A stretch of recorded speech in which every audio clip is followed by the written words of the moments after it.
From the Toronto Star, I'm Saba Eitizaz, and this matters.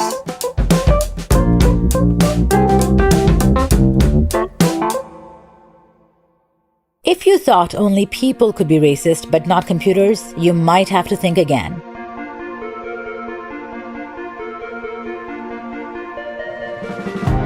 A few years ago, Google found itself in the middle of a controversy when its new photo application at the time misidentified Black people as gorillas, forcing the company to issue a strong apology.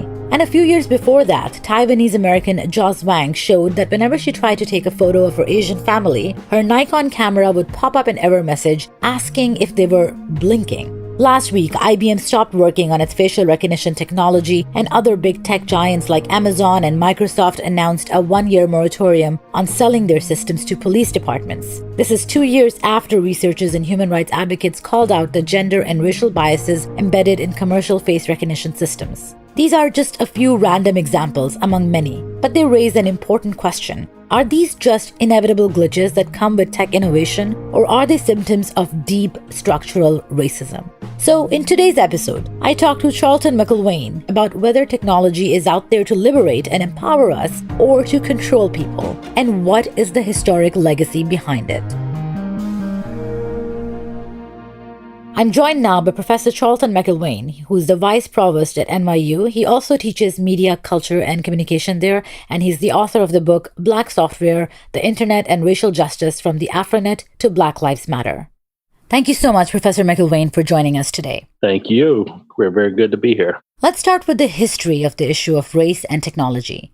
What do we know about racial exclusion and discrimination, and how exactly has it evolved to present day online? Yes, well, the history of race and technology is very long, and one could take the approach of going very early, even before our computational systems, to talk about the ways that various other technologies have been used to exclude, to discriminate against African Americans and other racialized groups as well. Where I tend to start with my history is at the very beginning of the 1960s. And this is the moment where two things are happening. You have the rising zenith of the civil rights movement, and you have the accelerated development of computational technology, of computing, that really starts to be on the rise in development in the early and mid 1960s. And that's where these two things really begin to not only intertwine, but in my view, clash. And they clash in large part because these new computational systems that we were building in the early 1960s did not include, by and large, people who were non-white in their design or their building, or really in thinking about how this new technology would be used.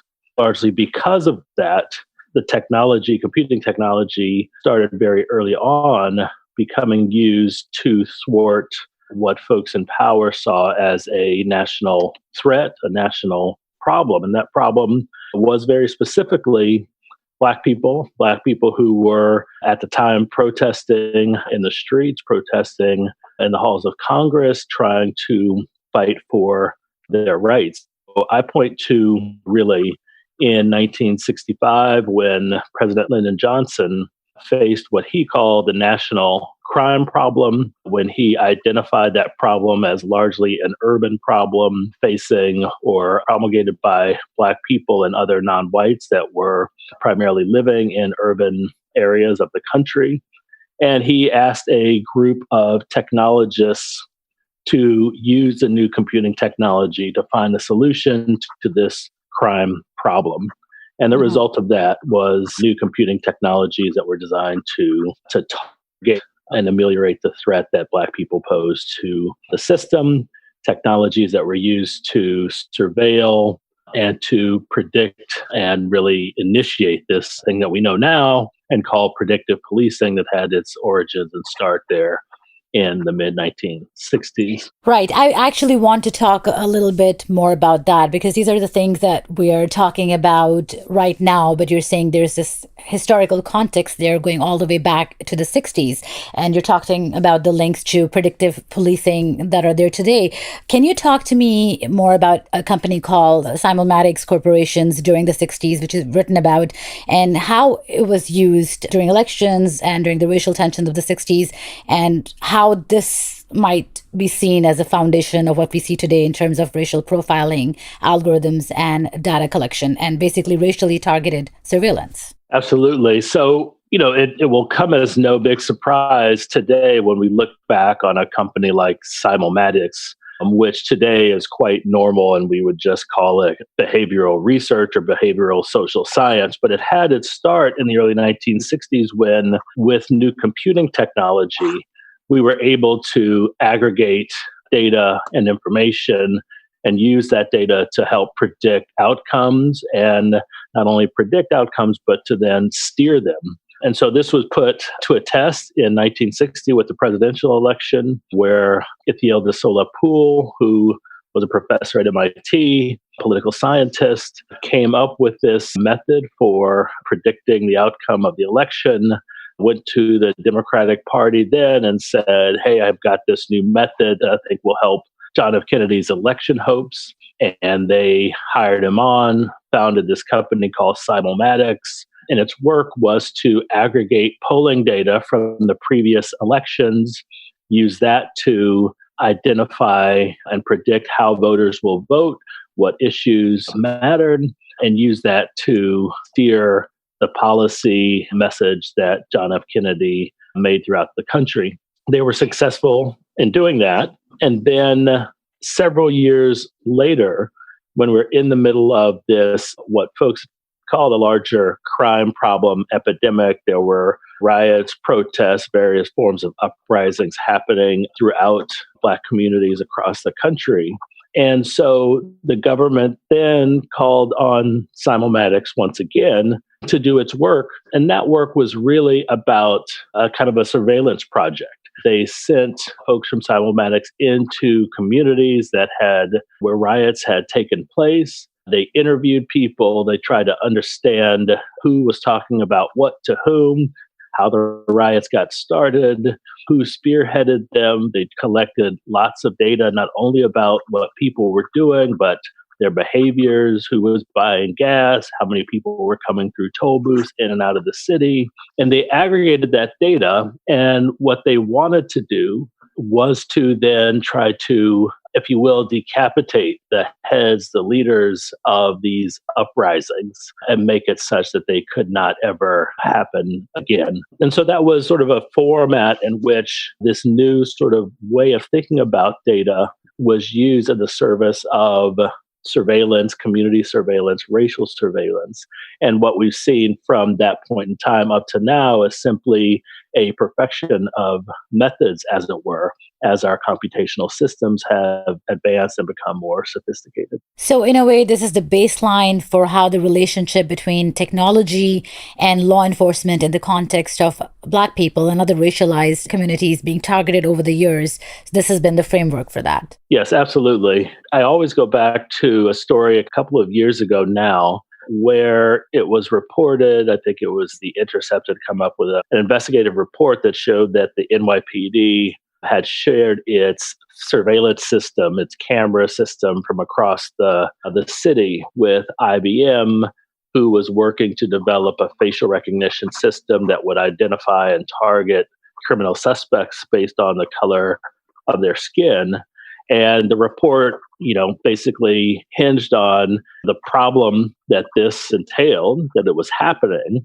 And they also made mention that this was happening undercover for some 5 years at that point. And I remember reading that story and thinking that they completely missed the boat because it wasn't a 5-year story. It was really a 50-year one in terms of the relationship between technologists and between specifically IBM and law enforcement, NYPD being one of them, but between law enforcement across the country and the development and perfection of these computational systems that target Black folks and other communities of color. Which brings us to one of the biggest debates at the moment. It's interesting that you mentioned IBM and how the story came out a number of years ago. Now, tech giants like Amazon, Microsoft, IBM, and their use of facial recognition technology and providing that to governments and law enforcement is common knowledge. Does facial recognition technology have dangerous implications specifically for Black, Indigenous, and people of color? Absolutely. I mean, we think of the roots of facial recognition technology that is deeply personal, deeply located in the body. And one could go all the way back to slavery to think about the ways in which controlling, surveilling Black bodies was the foundation for maintaining control and for maintaining white racial power. It was to control, to surveil, to monitor, to track bodies. And so when we look at facial recognition, that is essentially what you have to be able to look at someone's face, their gaze, their physical features that are embodied in this one location, and to use that, turn it into data to then be able to track and surveil. It should be no surprise to anyone the ways in which it gets used, number one, by law enforcement by and large, and that law enforcement uses tend to then overly target and surveil communities of color. And so facial recognition, is problematic in many ways from its very foundation.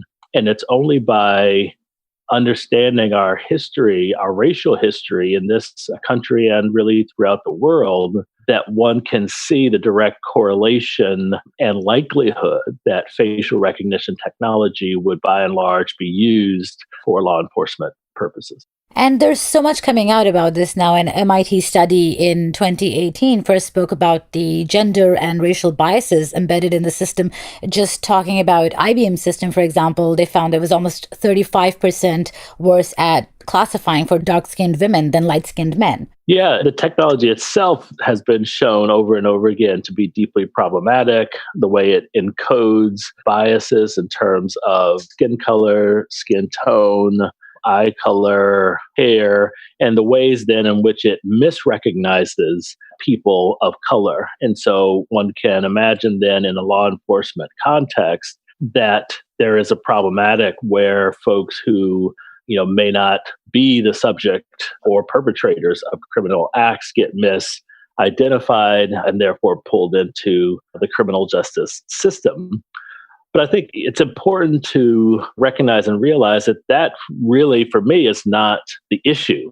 If IBM and Microsoft and others perfected that technology so that there wasn't bias, so there was 100% accuracy, facial recognition would still be deeply problematic because of the premise on which it is built. That is, as I mentioned earlier, to computationally render the body as something trackable, as an object to be seen, to be tracked and utilized by law enforcement and other users. And that's really the problem. It's really that it exists, not so much the problem that it's inaccurate, though that's certainly a problem as well.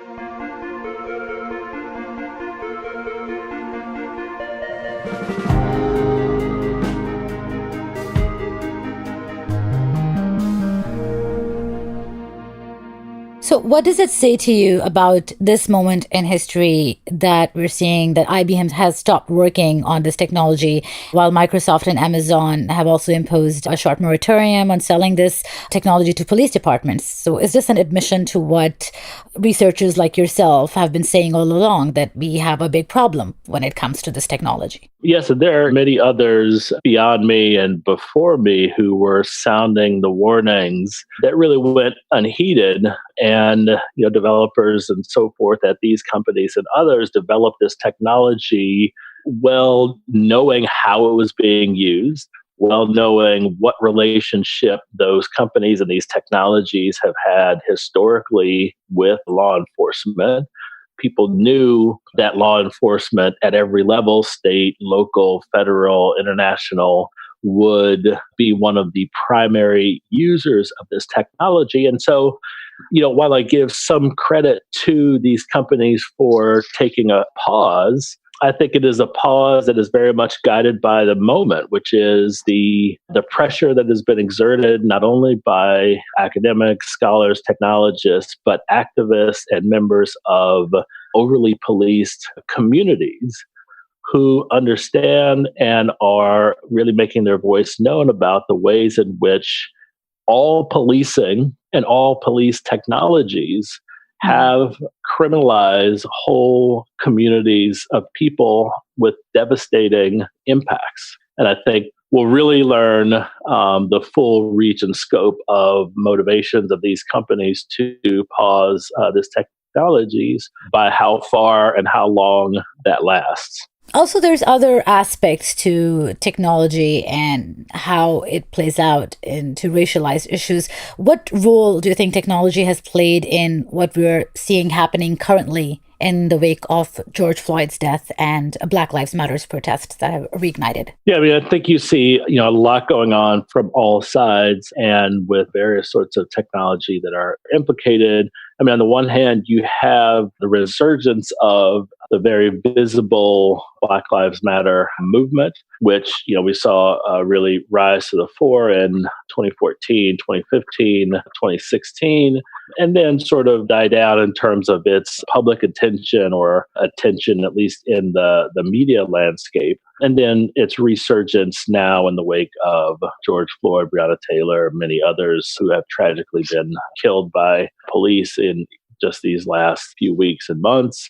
And so, on the one hand, you have a display yet again of how social media platforms, other forms of technology built in our smartphones and other digitally connected devices, the ways in which those can be used to voice and to amplify voices, to counter the systemic and structural racism that is going on today. And I think that we're seeing some of the fruits of that in these recognitions by the technology companies to ban or pause facial recognition, seeing it in the powerful movement for law enforcement to change policies, to curtail, to really rethink what it means to be police and what policing means and what law enforcement means. All of that, I think, are directly tied to the ways in which Black folks and other communities of color have marshaled digital tools to amplify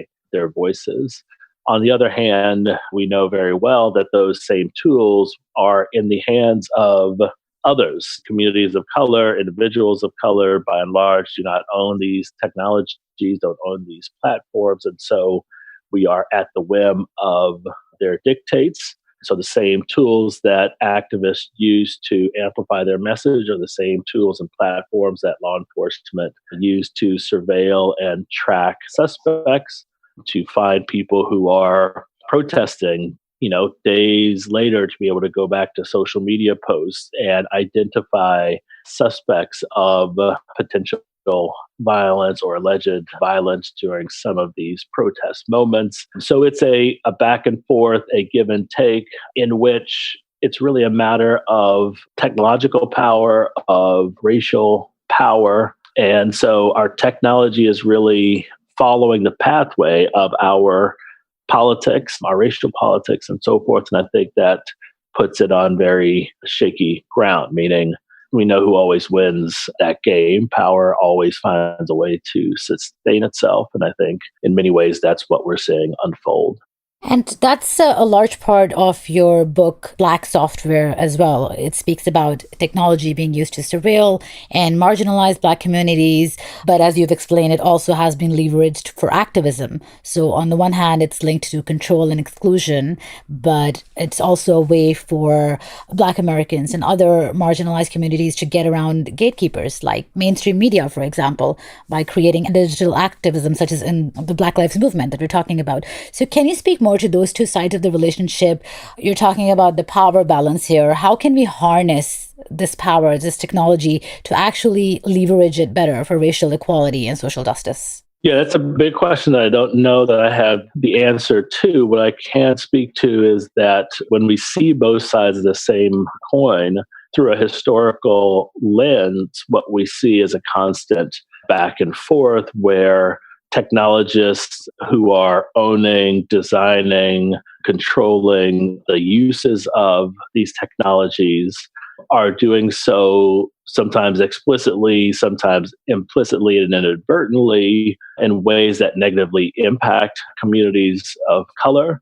At the same time, then communities of color who innovate, who build on existing technology for their own purposes, from simply the mundane ability to enjoy everyday life to using it as tools for explicit political action and racial justice activism. And there always seems to be this sort of game that plays out, if you will, this pattern that plays out where that technology exists, gets built, gets used, communities of color that innovate, and then folks who control and are in power of those technologies in large part sort of catch up and course correct such that that technology then continues to be used to maintain social, economic, political power. And we go back and forth in this battle, this tug of war. And so in some ways, I think the answer lies in the continued struggle in that way, that communities of color continue to master technological tools, whether they developed, invented, or distributed them or not, to master them so that they can control how they will be used by and for their own interests. But I think at a certain point, we have to question how far we can go using technologies that are not explicitly owned by communities of color, that are not designed with the input of communities of color, that are not designed with the explicit interests of communities of color in mind. And so I think that's in large part what has to change if we are to see some revolutionary changes in the way that our technology works to either push or push back on our interests in some way. And so that ownership piece, I think, is important. I think it's what is persistently lacking when we go from the 60s to the 70s, 80s, 90s on up to the present, that there are moments and there are bursts where there are Black folks and other people of color who are owning, building, designing these technologies that have broad impact, but then they tend to quickly go away. And that's part of the story of Black software, about that moment in the 1990s when there was a kind of a moment where you saw African Americans, as I focus on, who were technologists, who were venture capitalists, who were community activists, who used and owned technologies and platforms that they could put to good use. But that lasted for only a moment. And when we look out on the horizon today, we see very few owners with highly capitalized ventures that are owned by folks who are not white. Why is that? Because you're talking about this moment in history when this happened. So how did they get pushed out of those spaces to become what is now an issue of accessibility and inclusivity of Black and POC into the tech space? I think a lot of it is very deliberate exclusion. Even when we look beyond technology and simply into the economic realm, power begets power, and power wants to preserve itself. And so when we look at those who have the kind of money it takes to fund long-term, very successful ventures, you certainly don't have a groundswell of Black and brown folks who have access to that on their own. And then when you're looking for folks who are trying to seek funding, it's a small club. And I remember, as I was writing Black software and talking to